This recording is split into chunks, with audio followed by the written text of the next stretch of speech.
So it's a mixed campaign, 24-25, wasn't it, for Accrington Stanley? I think on the one hand, they're a club with, they're one of the smallest clubs in the division with one of the lowest budgets and not a huge amount in terms of external investment. And with that in mind, Football League survival, you certainly can't turn your nose up at that, given much of the club's history in non-league since its reincarnation.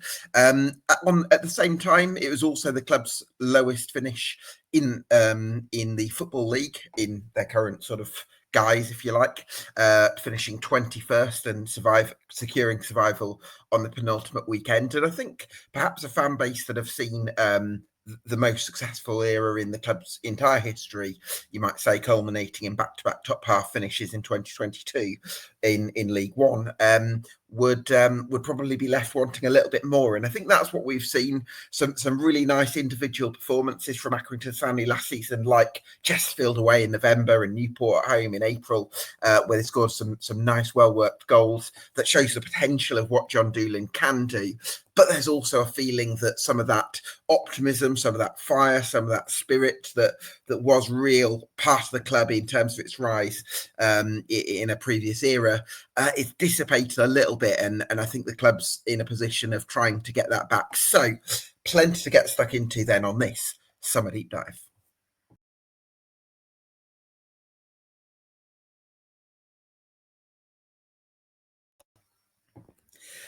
Yes, welcome along to EFL Debate. If you like what we do here, you can do us a massive favour by getting subscribed to us on YouTube and on Spotify. That would really help us out. For now, I'm delighted to be joined by my guest for this evening, Callum Gibson from the Raw Milk podcast of Accrington Stanley. Gibby, thanks so much for joining us. What's your feeling about where Accrington Stanley are at as a club right now? Yeah, I think you summarised it well, Gab, a moment before in terms of for the size of the club, the size of the town, budget-wise. Everybody knows that Accrington Stanley are not, a giant in the Football League, and I'm quite a pessimist, and I'll always take third bottom at the start of every season. The way we went about it was a little bit frustrating. We haven't won a 3:00 Saturday home fixture since October, which doesn't bode well going forward, and I think that there's been a little bit of an irritant for a lot of people because obviously, the majority of we don't travel in great numbers, so the majority of supporters has only had a bit of a slog at times at home. But the away form has been fine. It's just a lack of consistency, as you touched on. I mean, we can do it. The Chesterfield 3-0, arguably the best we played all season. That was that Walsall goal, 1-0. by the way, was lovely, wasn't it? Oh yeah, it was it was a perfect sort of not smash and grab. That's not the word, but the way we just soaked the pressure up and broke and scored 3 great goals. The second coming of Sean Morley has again been a reason to be positive, and some of the young players are trying to break through. I think, given the start, it seems a long time ago now, that first 9 games without a win, I think there was a lot of, as Sir Alex used to say, squeaky bum time. I thought a lot of people thought we're in trouble here. Yeah. We're leaking goals left, right, and centre. But as you said at the time, we were still making chances. And I think as we tightened up a little bit throughout the season, it sort of balanced itself out. Would have liked safety a lot sooner, but to do it with back-to-back away wins in the last month, that just sums the season up, really. Where did that come from? So a mixed bag, I would say.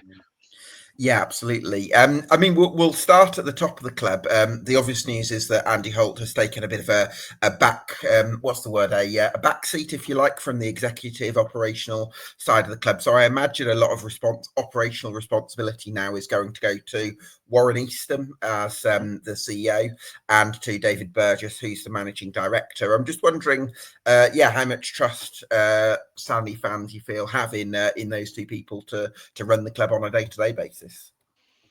I think when the announcement first came out, it was a little bit worrying because, this is we're not a North West Counties League outfit anymore. This is a professional football league club, and putting people in charge who've never been in that kind of environment is a bit worrying.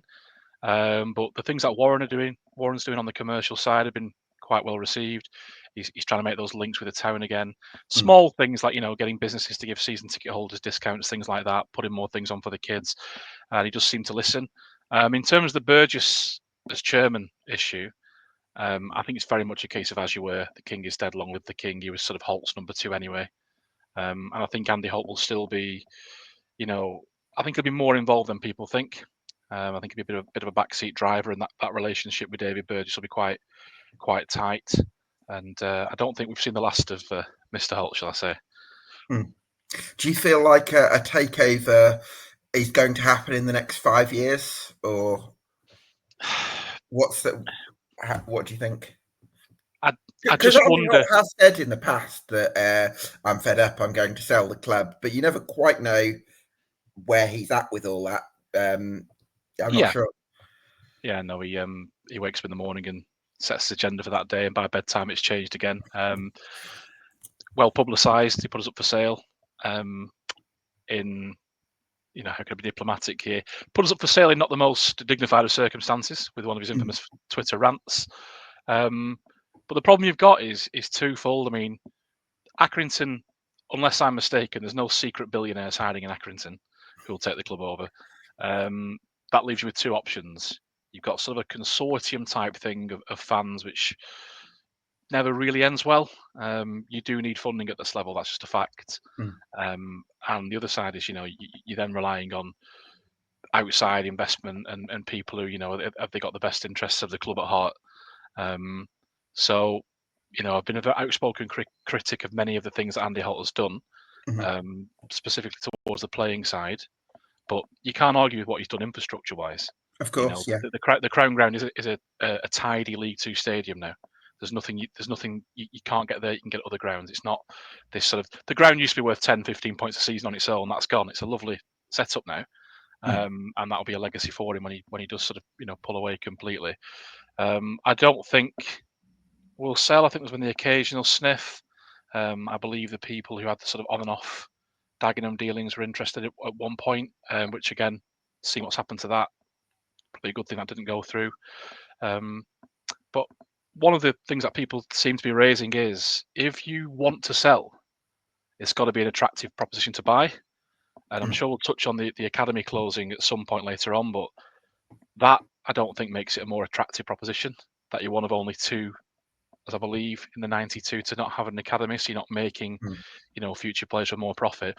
Basically, I think it all goes back, Gab, to the old Dave Whelan quote at Wigan. He was asked, "What's the quickest way to become a millionaire?" And he said, "Become a billionaire first and buy a football club."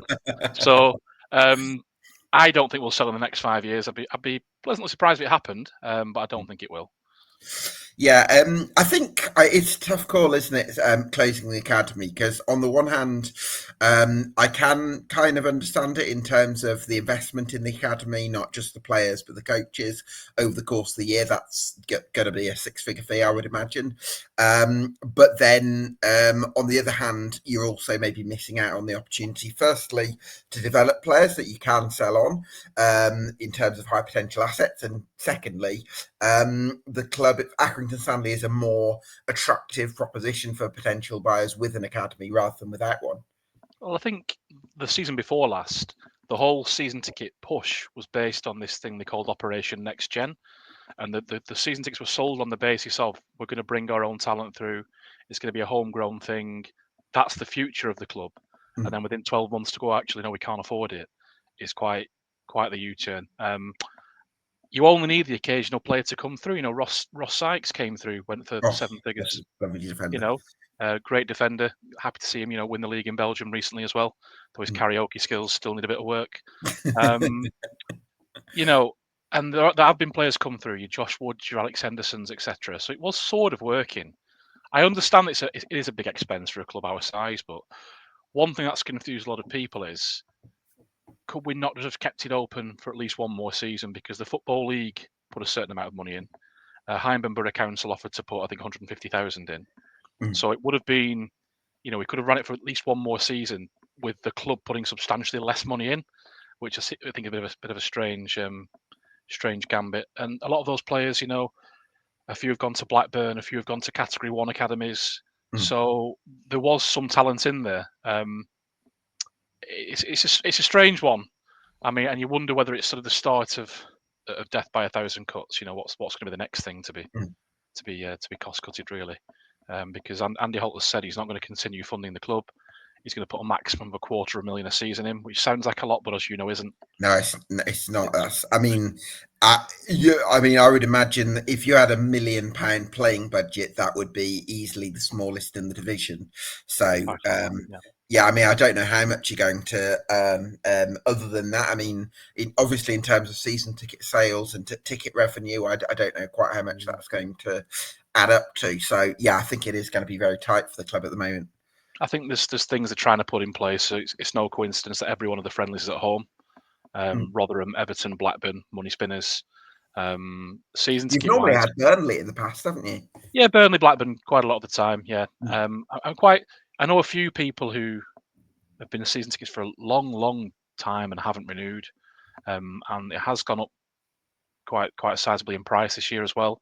Which Right. again, you can argue, and I do argue, it was far too cheap for too long. So they are still very reasonable prices still. Yeah. But for a poor town, a sort of £50-60 increase is quite a lot, really. So a lot of people have not renewed. We never sell that many season tickets anyway. You're looking at, this is a season when just up the road, Bury and the Northwest Counties got 9,000 on for a game. That's 6 divisions below us. That's an extreme example because they were being promoted, but even the Conference North, as you know, teams like Scunthorpe dwarf us really.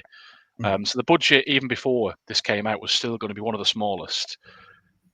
David Burgess came out the other day and said the Liverpool money from the FA Cup run, he said that went towards the running of the club. His quote was, we can't just go out and buy a striker, which again is strange because you don't, as a fan looking at that, you go, surely you don't budget for cup runs. You can't budget for a cup run. So if that money is needed to keep the club going, that's a little bit of a worrying sign. So all in all, not to be the harbinger of doom, it's very much a Stanley thing that we win the league now. It's always been the way, but I just think for me, there's a little bit of stagnation. The crowds have been in the Football League 20 years next year, and the crowds are they've sort of stagnated. You pick 1,500 die-hard sort of home fans might swell a bit on a good season, but there are clubs. My local club in the Northwest Counties gets similar, so it's always going to be a struggle. But we'll see how we go. We'll see the signings that come in. Hopefully, we can do what we always do and pull some sort of non-league rabbits out of the hat, and we go again. As you'll know, doing these with every club, on that opening day, if you win, everyone thinks you're going up, and if you lose, you're not going to win a game. I can vividly remember the first League One season after going up, and we lost 2-0 to Gillingham on the opening day. And 2 quotes that stick with me are: 1, we cannot survive in League One with the back two of Ross Sykes and Mark Hughes, both who went on to be incredible servants. And somebody else said, we won't, genuinely straight face went, we're not going to win a game. This is going to be embarrassing. We won't win a game. So you never know. Fingers crossed, but I'll take third bottom on goal. I'm sure you won at Burton the following week or something like that. So yeah, wasn't too bad. So in terms of John Doolan's first full season, I think it's fair to say there have been some real high points, like I touched on earlier, and some moments where in the final third there's been some nice passing moves, and you think, yeah, there's some potential here. But then there's also been some low points as well. Certainly earlier in the season with those defensive issues, and you sort of improved that incrementally towards the end of the campaign with like that resolute defensive display at Warsaw to secure survival. But is there a feeling that Sandy fans were kind of hoping for a little bit more? I think so. I think you always want a little bit more. And as you alluded to before, we've had, I always have the argument that pound for pound, there's us and Burton, I say the 2 most successful clubs pound for pound over the last 20 years. You can argue that, but to have 4 promotions, be 3 leagues higher than we were, you do get a taste of success. And 80% of the crowd have only known relatively good years. So I think that does, John Coleman used to always say, you can raise expectations, but you can't lower them. And that's the problem we're having, really, because it was still, if you're, from a neutral point of view, if you know nothing about League Two, you look at that table and go, that's not a bad season for Accrington, really. But you do want a little bit more. And I think at times, I remember losing 2-0 at Morecambe away. I thought, this is poor. We're in real trouble. And Carlisle again, Carlisle, we lost to on in December away. I think what's difficult to gauge is, did we stay up under our own steam, or is it because Morecambe and Carlisle was so terrible for so long? Because both those two sides found a bit of form in the last couple of months, and had that form started in January, I think we would have been in real danger. But John can only play the hand he's dealt with. It's always difficult doing the David Moyes thing, coming after the goat, if you will, to use the word on the street. It was always going to be a big job for him, as James Beattie found out to his cost. The first time John Coleman left. And I mean, funny enough, though, James Beattie actually, his results were actually okay. Like if you look at purely results, it was playoff form from like October onwards in the 13-14. Yeah, he got a higher win ratio than Doolan when you look at it, and that was within him. You can argue that was within him, a worse setup, sort of club wise. Yeah. That really was. I know he's unpopular, Beattie, but I think his record was actually all right. Yeah, no, he is unpopular for reasons that we'll go into on a rainy day. But okay. But yeah, that was a similar kind of thing. People just, it's so hard to follow on from something that will be sort of unmatched again. We're not going to get 4 promotions again without a few relegations first. It's not going to happen. Just isn't going to happen. So that was difficult for John, but I think that continuity. He was already there. He'd been a coach. He'd won the league with us in 2018. He'd been a captain of a league-winning team in 2000. I think that helped a little bit rather than getting someone completely new in, because you do have that bit of support and backing already, and the players already knew him. And it is very difficult to go from. There's many who've tried it, to go from being sort of the friendly coach to now I'm the gaffer. I say jump, you say how high. It's a very difficult. It's a substitute teacher to head teacher sort of shift. It can be difficult, and I think he's learned from it. He's had a full season now, and he also had sort of half a season the year before to sort of play with, sort of 10, 12 games.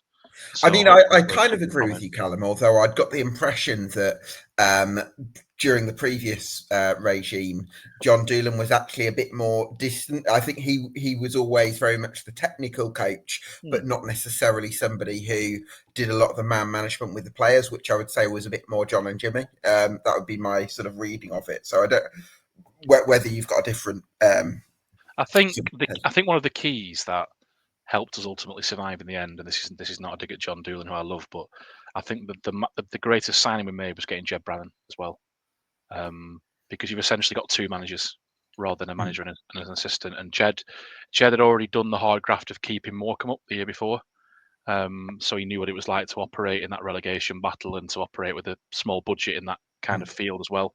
So, and then it also meant that when John Doolan sadly was off with bereavement issues, Jed Doolan can step in. It's not the same as the assistant. That he's been a manager, he knows what to do. Like, it is slightly different dynamic.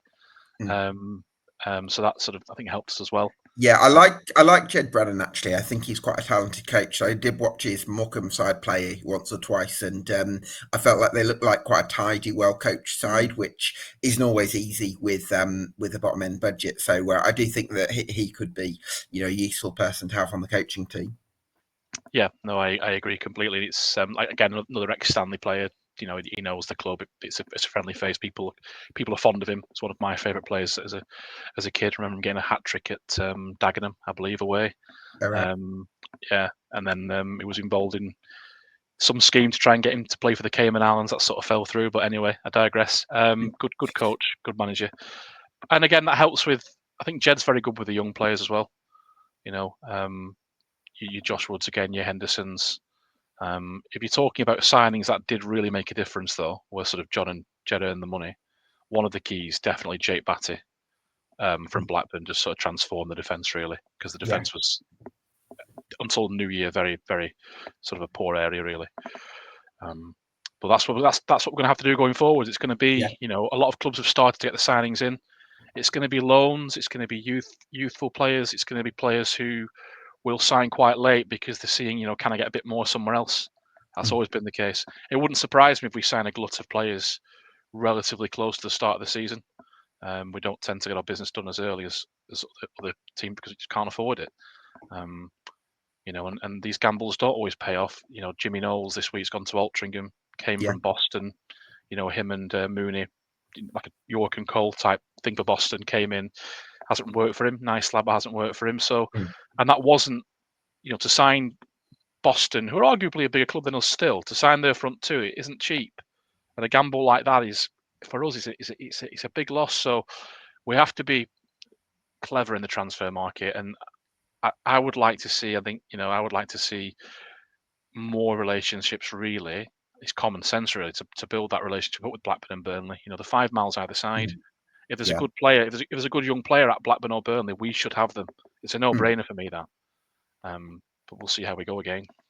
Yeah, absolutely. There's a lad at Burnley called Joe Boris in midfield who I'm a big fan of. So, if there's a Nice scout deal. at Aki, Although again, you just do never, as you know yourself, you do never know because men's football is so different. The example I always use is 2 or 3 years ago, Joel Mumbongo came from Burnley, oh and yeah, my Burnley supporting, and again the direct quote was, "He will be like Pele in your division." And that was the quote, and no. he was God bless him. For us, he was. I hope he has a great career, but for us, he Yeah, was of course. diabolical. Yeah, because Um, he'd got on the bench for Burnley a lot, hadn't he, in yeah, the Premier League season the year before, and then just yeah, didn't. Didn't work. Sometime, yeah. That's where that's we're at. life at Aki, isn't it? Yeah. Right, let's have a look at the squad then, Callum. So the goalkeeping position, I wanted to get your thoughts on Michael Kelly. He'd obviously had a stint at MK the year before, a relatively experienced goalkeeper. How do you feel about him being your number one going into next season? It's a strange one because at the start of last season, he looked really ropey. And then Billy Mm. Crellin obviously came from Everton and took the number one spot. But then sort of Crellin dipped in form. And then the sort of flourish we had to the end of the season was Kelly being back in. So if you can keep that kind of form up you had for, say, the last 5, 6, 7 games of last season, I think it will be sort of, a good thing for both of us. Because one of the things, if you look at Accrington squads historically, it's been a long time since we've had a proper number one. In terms Well, of you had Ian permanent keeper. Dunbar in, didn't you, in Mm, the title-winning squad in the conference, and yeah, then was it I mean, Chapman you had in we've had the Chapman, probably your last belonged to us permanent keeper, number one. yeah, Yeah, a lot of loan keepers. I mean, one season we had some like 7 or 8 loan keepers because we were cursed. of course, yeah. Um, Baxter and was pretty good for a year, wasn't he? Baxter was very good. Yeah, yeah. And again, they are a mixed bag, but we've done well. We have, if you look at the track record, James Trafford's gone on to great things. Mm. Bettinelli was very good. Baxter, one of the best, I think. These we do get it. Rob Elliott, of course. We Mm. do tend to have quite a good track record with these young keepers. Billy Crellin has been released, I noticed, so it wouldn't Yeah. surprise me if he popped up again. Well, But I that'd wouldn't. be an excellent signing if you could get him because he was England under 20s, I think, Yeah, few years ago. So yeah. I mean, clearly he's got some potential. yeah, but again, you never know because I didn't really rate James Trafford when he was here, and I thought it was a terrible signing for Bolton. And then, lo and behold, he keeps 20 clean sheets. Takes off from there and is an England Breaking defensive international. records of English Yeah, football all the time. for, Yeah. yeah, and at Burnley, it's unbelievable what he's done. Fair play to him. But yeah, I think Kelly, he's not a bad keeper. He's a solid keeper, but we need to get a good number two to keep him on his toes. I think is the key, Mm. because I don't think young Isherwood is quite ready yet. Well, I think if I'm not mistaken, Isherwood was actually being released.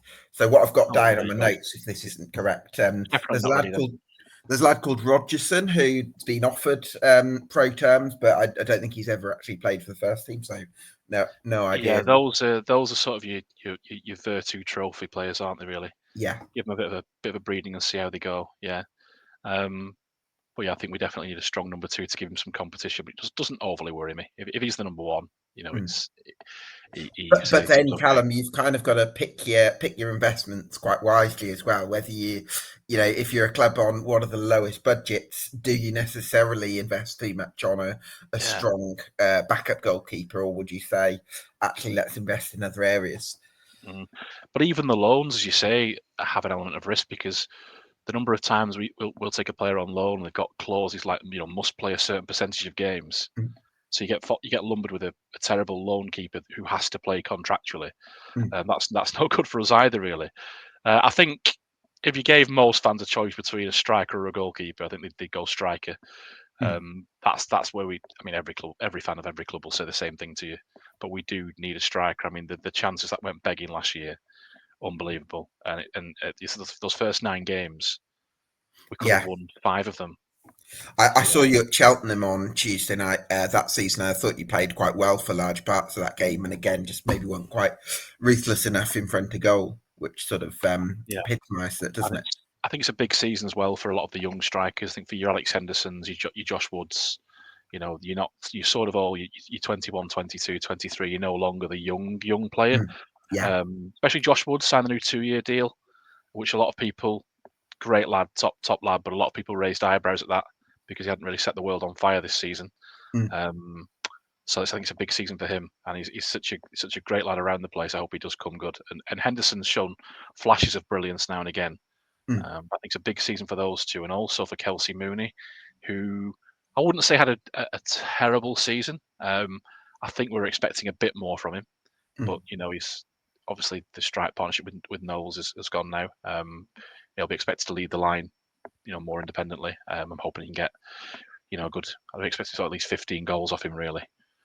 Yeah, absolutely. We'll come back to Mooney. I wanted to have a look at the defence. I'm expecting John Doolan to deploy primarily a back three this season because that's what he's used for most of last season. I've got Devon Matthews on the right of a back three, and when I've spoken to Aki fans, they've said, "Yeah, this lad's a talent." So yeah, I'm really excited. I think that this could be a big season for Devon Matthews. Yeah, he looked good. He looked good straight away. He slotted straight in.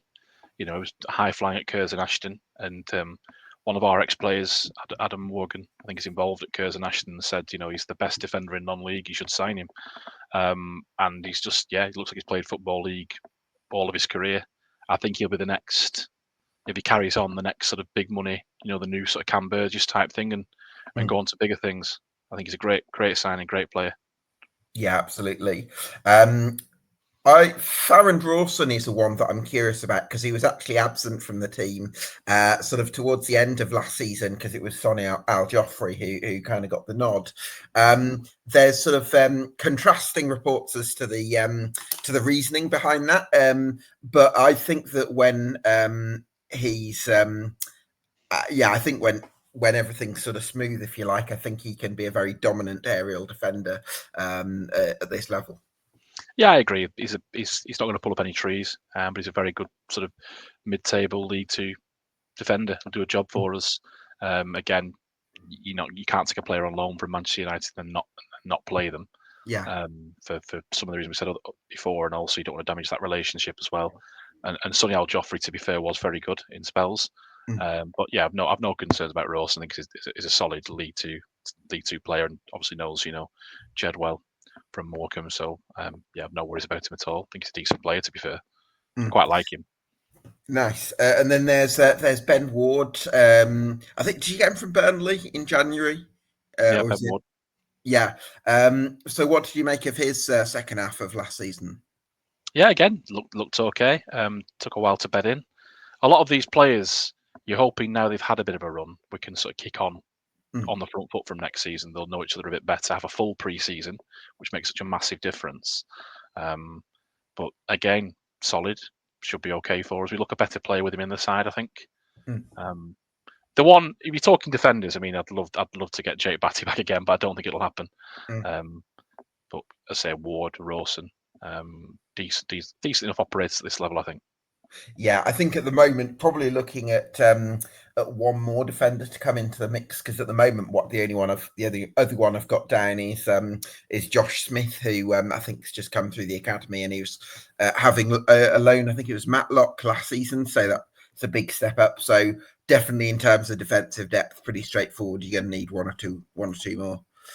Yeah, we just need bodies race basically because there's been quite a few seasons in recent history where we've looked okay, and then the suspensions and the injuries just kill you. The balancing act you've always got, and again you'll see this with all of the smaller clubs, is do you go for a small quality squad or slightly less quality and flesh it out? And we went for the quality small squad once, and it just by January the wheels just came off. Injuries left, right, and centre. Ideally, you want not necessarily two players for every position, but I think certainly for the back four, you want someone at least who can play those if needed. Mm. On that subject of injuries, then, Callum, do you think, because it was definitely a theme in the relegation season in League One, do you think it's an aspect of the club that the club needs to look at? And do you think that it's possibly a challenge because you've got a 3G pitch, haven't you? That's very good at holding up in the winter and all that kind of thing. But I believe that there's an argument that it increases the likelihood of injuries. Possibly it may be worth investigating. I think it depends on the type of injury, really.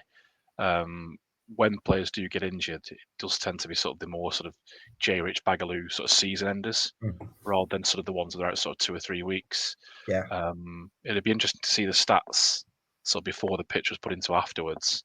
But obviously, the medical facilities are a lot better as well now Yeah. with the whole investments, which sort of That's offsets good. that a little bit. Um, we've been through quite a few different physios recently as well. Maybe that has a bit of an impact, but hopefully that'll settle now with the chap who's there now. Um, but yeah, I don't necessarily think it's the pitch. I just think some of these challenges we've been so unlucky. Like innocuous challenges that Mm. 9 times out of 10 wouldn't do anything, end up rupturing cruciate ligaments and things like that. I'm gutted about J. Rich Bagaloo actually because when he was fit, he was decent. Yeah. He had a good engine, a good strike on him as well as being an excellent defender. And if he could have kept fit, I think he would have played higher than League Two. Mm. He looked a bit of a Rolls Royce at times. So hopefully, what I will do is from the start of the season, I'll be logging the injuries and seeing whether there is a 3G pitch because it's a good Yeah. theory. Yeah, it might not be. It might be more of a opposition challenges kind of thing. But certainly, yeah, it's good that the club's got a bit more in terms of sports science regime and a bit more in terms of handling the fitness side. So hopefully that bears fruit. Right wing back spot again. Conor O'Brien, definitely a talent that I think Stanley fans were very excited about last summer. Off the top of my head, I think he spent large parts of this season out of the team. Has that been injury, or has that sort of surprised people a little bit? I think again he's fallen prey to some of the lone players really, Right. some of the signings. But again, when he first broke through, he did look like a really exciting prospect. Again, he looked like this guy's going to play quite a bit higher. He didn't quite reach those levels last season. But I think he's very much. I think he could possibly tighten up defensively. But I think going forward, he's really exciting. When you're breaking, so that wing back style of role, he looks very sort of positive. Got good engine to him, good crosser of the ball as well. He's one that I would like to see get a bit more game time actually. Mm. Just see if it levels out for him. But yeah, again, it won't be the most expensive player on the books. A good option to have, I think. Yeah, that's the other thing because it comes back to this conversation earlier about developing players that you can sell on. Because Donald Love, I would actually class as a more experienced player now, as opposed to. And I think that so if he has a great season, it will be helpful for the team right now, but it wouldn't necessarily be helpful in terms of Yeah, nurturing I would saleable asset. I would say Donald Love is the cure at Seg really. I think he's one of the more divisive players on the terrace. Mm. I'll be honest, I don't always rate him as highly as some other people do. I think he's had a Right. bit of very much a patchy season. And I can't forgive him for that sort of essentially open net miss at Anfield, which would have been, given us a memory for the eons. But I'm sure he sees it every night and wakes up in cold sweats as well. Back post far header, you've got to bury those, my friend. Um, but yeah, I don't think Donald Love has achieved the consistency that we were expecting when we signed him. When we signed him, I thought that's a bit of a, I wouldn't say a coup, but it was a decent signing. Mm. Somebody again who knows the level, played for a similar club, a bit of a poaching. Um, I don't think he's at the heights that he or we would expect. But he's certainly in there. He can do it when he wants to, and he got a little bit sort of tidy towards the end of the season as well. But I think there's more to come from Donald Love this year, Mm. hopefully. Yeah, let's hope so. And also Conor O'Brien, definitely an exciting player who could come right back into contention.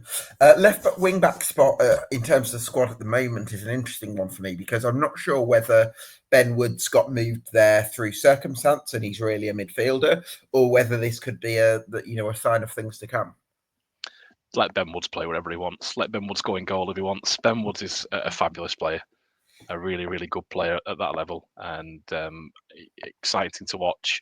I think it was sort of more sort of necessity rather than design. He got put there initially, but he's taken to it like a duck to water. And again, you've got that balance of he's a semi-decent defender, but going forward as an extra attacking body. Brilliant. Great strike on him, great engine, great cross through the ball. And Lovely goal at Warsaw, wasn't it? Oh, unbelievable. Yeah. He's got that in his locker, and he's done that a few times at a few screamers.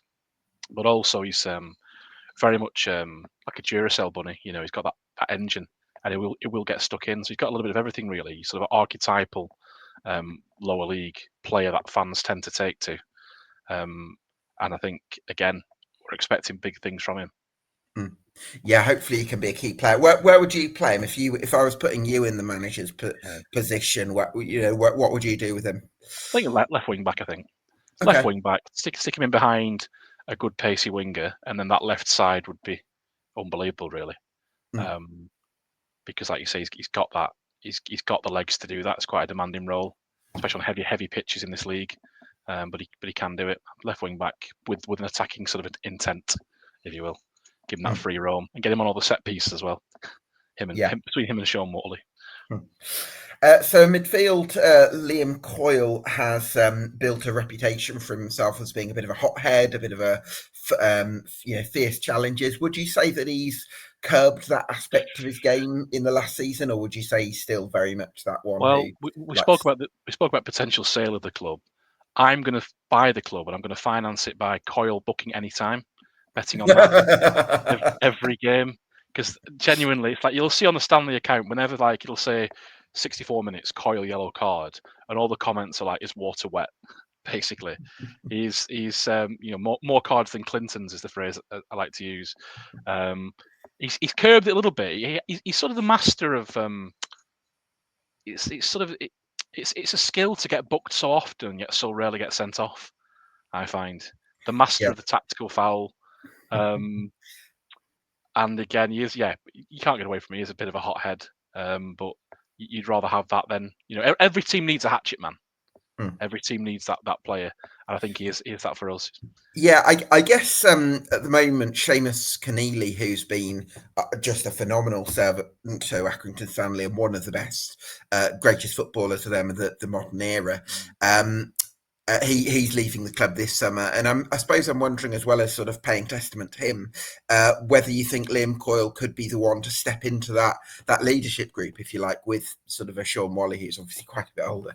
Yeah, you'd like to think so. I think, as you touched on, then one of the big things, apart from Seamus Keneally being an amazing, very good footballer, and also had a bit of a second wind towards the end of last season as well when he was coming back in the team.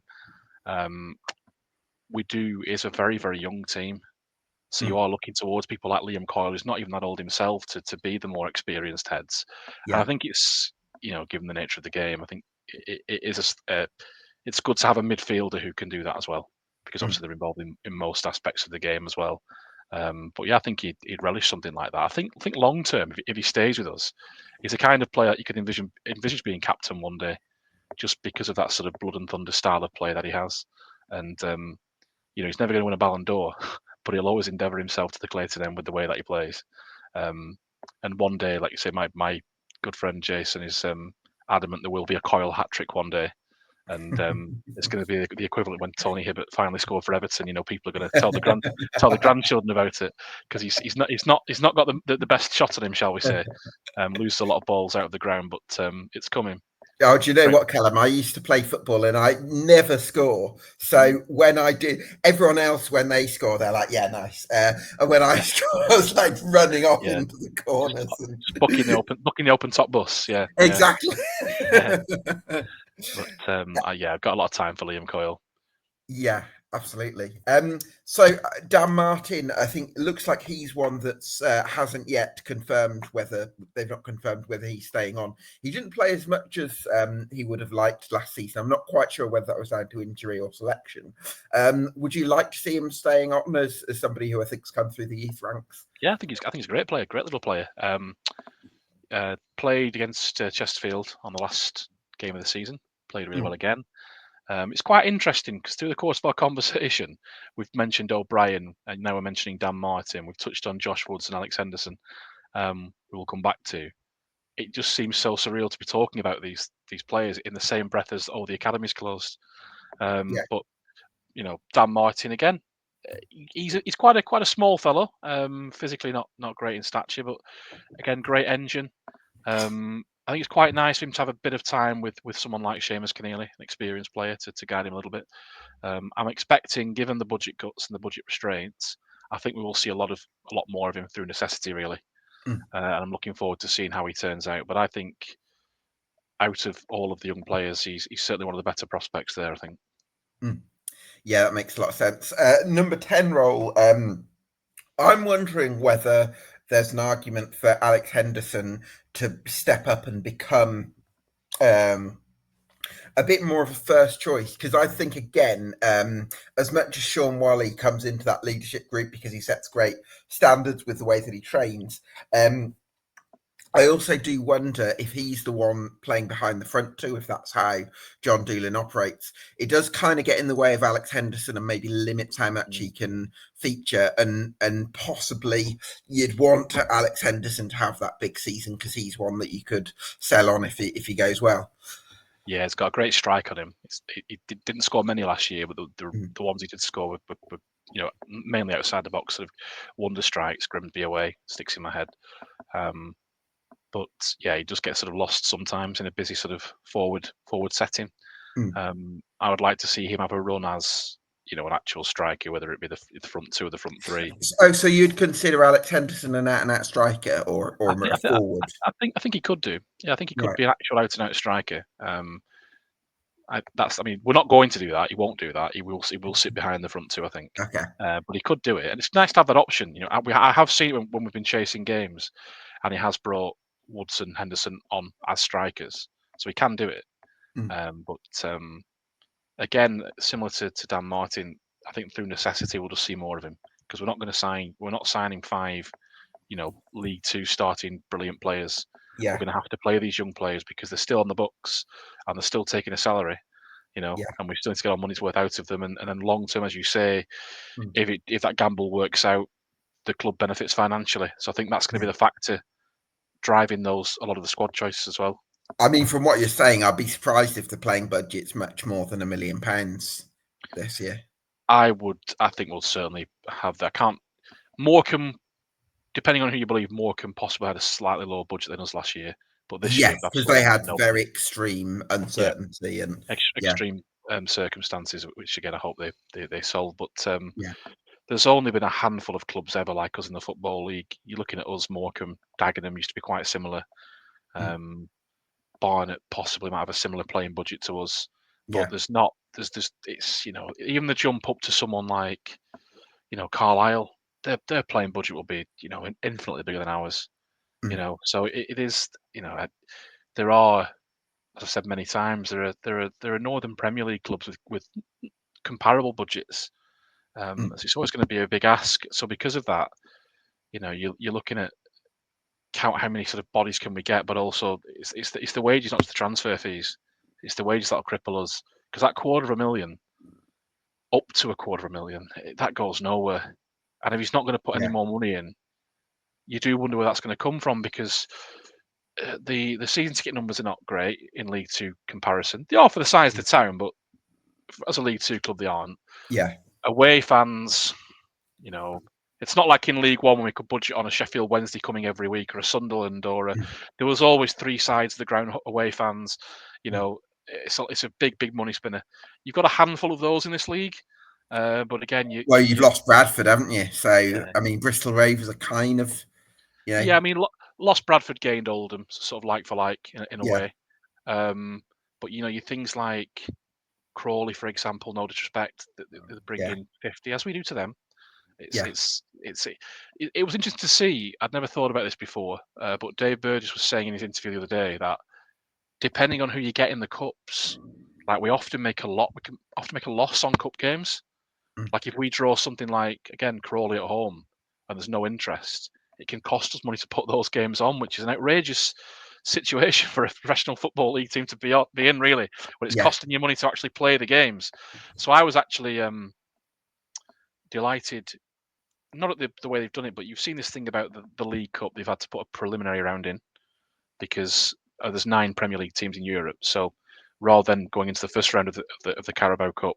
Us, Oldham, I think Newport and Tranmere have to play a preliminary round. Now, obviously, it's vile again that they're changing the lower leagues to accommodate the Premier League. But for us, it's actually worked out okay because it's Oldham. So if it hasn't been drawn whether it's home or away yet, but home for us, one of their first games back as a league club, there'll be a lot of interest from them. They'll bring 2,000, so that's worked out for us. But I don't think people realise just how precarious the finances are and just how much money it costs to host league football in this day and age. Yeah. So again, the reflection on the playing budget, it's going to take a toll. You're going to be looking at free signings. You're going to be looking at academy dropouts. And the problem with that is you end up signing a lot of players who've not played at that level. And as Jimmy Knowles found out, it is a much bigger step up than people anticipate. I know the gap between the leagues, some people say, is closing, but it's still a much bigger gap than people think. Yeah, certainly is. I wanted to ask you about those attacking areas then. So we've mentioned Sean Wally, Alex Henderson. I think the key player is going to be Tyler Walton. Would he be the pick of the recruits from last summer for you, Callum? Yep, absolutely. Tyler Walton, again, fantastic player, key goals, one of the more exciting players on the ball, one of those players who gets the crowd on the feet, which I think every team needs. One of the few players last year you'd arguably pay to watch in spells, harsh as that sounds. I'm glad we managed to keep him, to be fair, because he was one of the sort of leading lights, and there were rumours that people were looking at him and sniffing at him. So we can keep hold of him for the summer and start the season with him.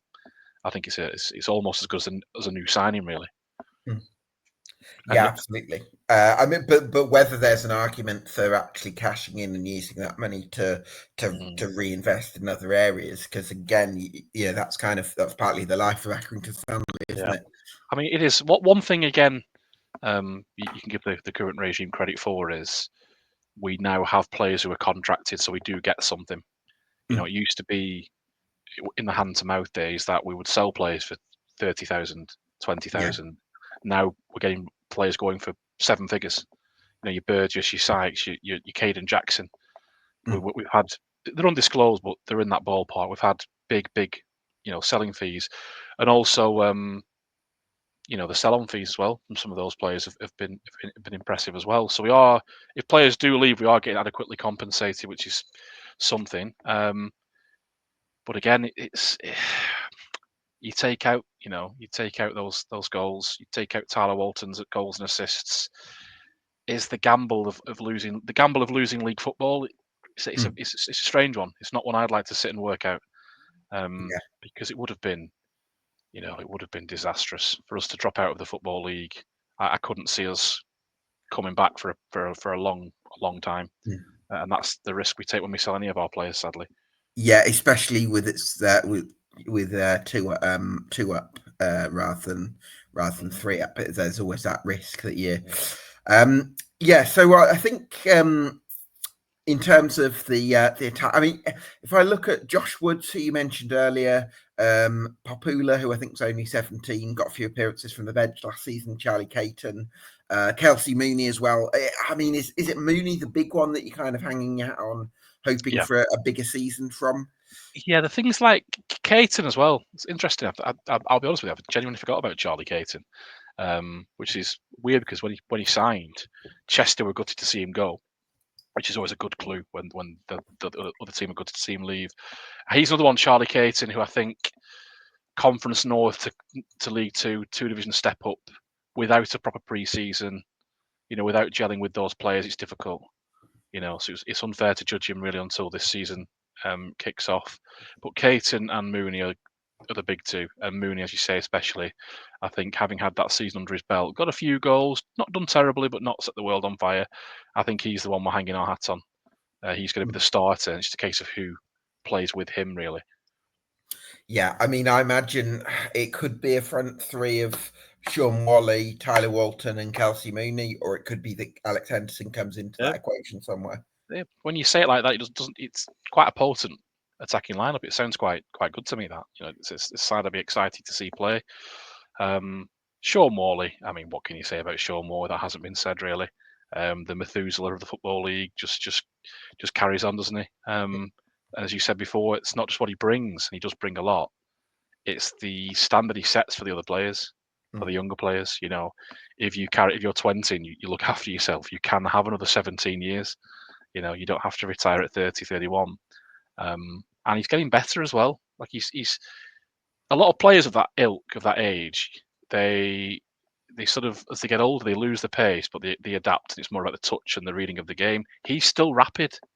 He hasn't lost his pace, and he could also, if he was, I think the age is the one thing that's kept him here. I think if he was a bit younger, someone would have snapped him up again and gone to a higher level again, or he'd still be at Shrewsbury, because he plays like a 27-year-old, and I wouldn't be surprised if he has a good season to see him get another 12-month extension. He's somebody I'd quite like to see, go into that sort of player coach mode, really, because he is so influential around the squad and around the club, and you can see that other players, the amount of respect they have for him, and he is still decent. Scored some great goals. I mean, the goal, if you've seen it against Crewe away, where he curls it into the top corner with almost like a chip, unbelievable. Yeah. He's won us games on his own, and when he came back again, signed under the previous regime, was 35, 34, 35. People saying, "Oh, it's jobs for the boys," Stanley retirement home, and he's turned out to be one of the best signs we've made in the Football League era, really. Yeah. Arguably. Yeah, for sure. In terms of the recruitment, I mean, mapping out the squad at the moment, I would imagine you're looking at about another 4 or 5 players required, depending on who goes. That's the key. I think we'll have to get some players out before more come in. Right. Again, it's like a broken record. Just that budget. It's we can't carry bodies. I think the young players will be used to flesh out the bench, but we certainly need some defensive reinforcements. A replacement for Keneally. You can never replace Keneally, but another sort of central midfielder who can have that role where it sort of slows the game down, isn't going to do anything spectacular, just keeps things ticking over. And depending on how the young lads do, we might need a more sort of seasoned striker as well. I think because a lot of those strikers are very sort of raw. Yeah, maybe someone towards the end of their career who's got lots of Football League experience under their belt, that kind of profile. Yeah, somebody sort of dropping down from the Championship once another year, that kind of thing, or somebody who, again, the way smaller clubs often sort of entice these bigger fish is through that sort of player coach route. We've done that before with the likes of sort of Paul Cook. Managed to get him to drop down from the Championship to the Liam National League. Richardson, Liam Richardson, yeah. So it is a good. I mean, and people do. There is a culture around the club that is relatively unique, and players do like it. I mean, what was the chap? Nicky Hunt, ex Premier League Bolton. He came for a while, and it was when we were still tin pot, wash your own kits, that kind of thing. And he absolutely loved it. And he What still do you mean when, Callum? lyrical about it. Oh no, they just don't wash them now. No, yeah. They don't have to put 50p on the side anymore, or ask for the Wi-Fi code anymore. Things have changed. But yeah, I'm hopeful we'll get a few bodies in, and we'll be ready for the start of the season. We'll have a good go, as we always do. Have a good go then. Expectations. I mean, difficult. It's an odd word, isn't it? Expectations with regards to Accrington. I mean, is there a bit more of a feeling of you want to be kind of low, try and strive to be a bit more lower mid-table kind of area? I think if you're realistic, I think everybody who finishes in the bottom half, especially for a smaller club, I think the first aim is to get to the 50 points. Of course. I think then you go, okay, can we flirt with the playoffs? And it sounds ridiculous given the season we had, but you've got to understand that, as I said before, we haven't won a Saturday 3:00 home game since early October. Now, any other season, arguably, that you're in big trouble. You cut adrift, and that just shows how strong the away form was. Yeah. So we can we don't have to have brilliant home form. We can just win a third of those games. It suddenly puts you in and about the playoff, not the sort of top half, certainly, sort of flirting with the playoffs. I think when all's said and done, I think we'll have a better season. I think we'll come around, 13th, 14th. But again, it's how you perceive things, isn't it? So last year wasn't the most enjoyable, but we stayed up and we played at Anfield. So you can argue it is one of the most successful seasons we've had since being in the league, if you want to look at it that way. The League One, the League One years, to have half a decade there, I think spoilt us slightly. I remember thinking we'll just have 1 year here, it'll be great, and we'll go back down. But you forget how good we were. You alluded to them. We had sort of top half finishes. Yeah. When I was looking the other day when the fella at Ipswich, when he took over, we were above them in the league. Like it's those seasons are like a fever dream now, and I don't think it's fair to use those as the yardstick because they were our sort of golden years, really. You just want to see a competitive club that has a go, doesn't, brings a bit of joy to the town and is on its day exciting to watch. That'll do me. But if I was a gambling man, I would say around 14th, 15th, I think we'll finish.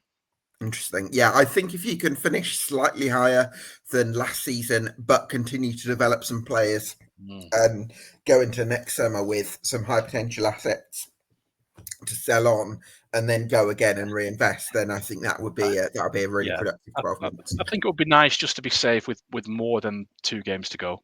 Yeah. To have a last month where we can sort of, just experiment a little bit would be nice. Yeah, for sure. So, I've got to do my 1 to 24 predictions at the end of July, Callum, and one of my processes for doing that is grading each club out of 10, marking each club out of 10 on 14 different categories that I think are going to determine how well they do.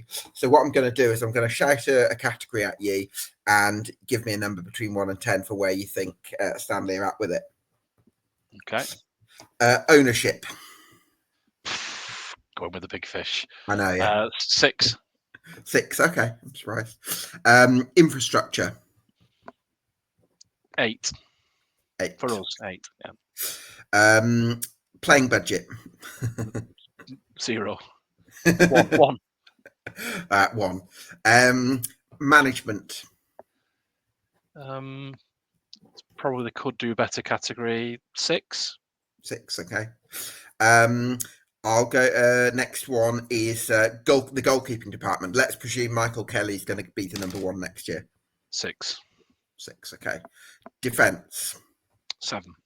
7 for the defence. Midfield. Let's include the wing backs in this. 7. 7, okay. Attack. 6.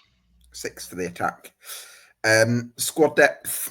Let's say 5 additions come in between now and the end of the window. 7. Not too bad. 7. Okay. Squad stability. 8. It's a good camp. They're not going anywhere. Nice. Growth potential. It is quite a young squad, which is quite an exciting. Yeah, give that an 8 again. 8 again. Great. Next one is team spirit. 8. Never been a problem for us, that. Nice. Fitness. 7. 7 for fitness. And quality. 6. 6. Okay. More graft and stuff. Nice, that's helpful. Got a few more final questions just to round off, Callum. What's the biggest reason to believe in Accrington Stanley right now? I think you've just got to look at the history of the club.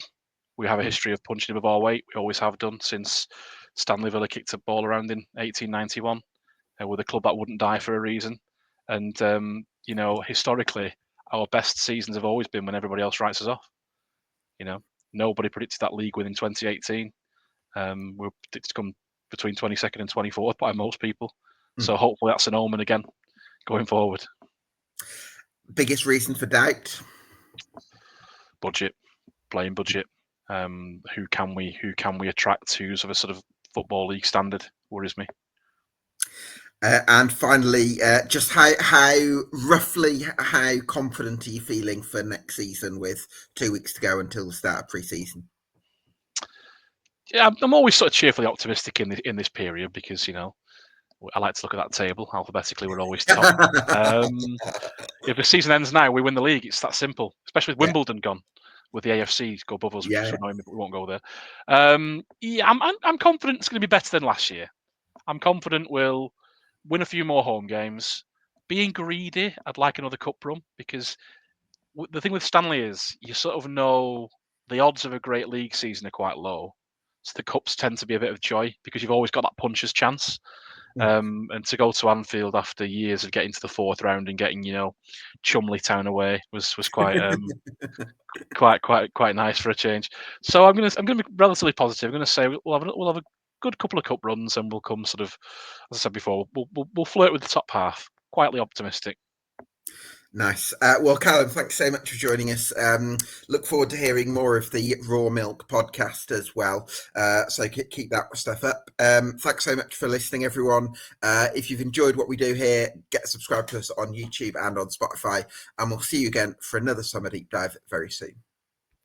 Take care.